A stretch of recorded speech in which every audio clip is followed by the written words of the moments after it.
I think one of the key factors for economic success in the future is about being flexible. We are heading into an era of significant headwinds. We have technology risks around job creation of a jobless underclass. There are real issues and challenges around demographics and the concerns that we have that there are a big skew of people to the young, but also just the sheer number of people on the planet has grown considerably. There are real issues around natural resource scarcity, income inequality. So all of these things are aspects that we have to think about as we think about being successful longer term. So I actually think the most successful businesses will be much more siloed in that regard, maybe a little bit more on the local side.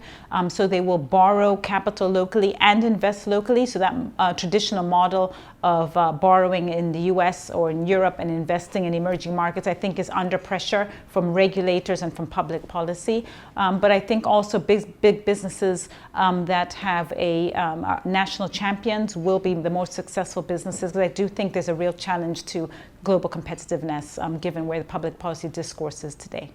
It creates a middle class. So you essentially need to create the middle class in order for there to be opportunities for democracy to thrive and survive. I mean, right now it's been underwritten. And in fact, there's a study that just came out a couple of weeks ago from the World Economic Forum where they state that they did a survey of different citizens, and citizens in authoritarian states trust their leaders more than citizens in democratic states. And I think those types of studies, the skepticism around democracy, as well as the fact that the average tenure now of a democratic leader is the shortest that we've seen since World War II. It used to be around 6 to 7 years. It's now around 3 years.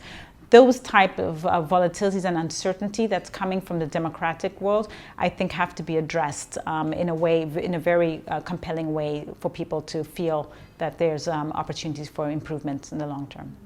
I'm very optimistic in terms of that human progress has occurred against the odds. There have been disease ravages, wars, poverty, lots of things have affected humanity for over 2,000 years. And so we are facing significant headwinds right now. I know and I believe strongly that we will come out on the other side. Humanity will continue to progress.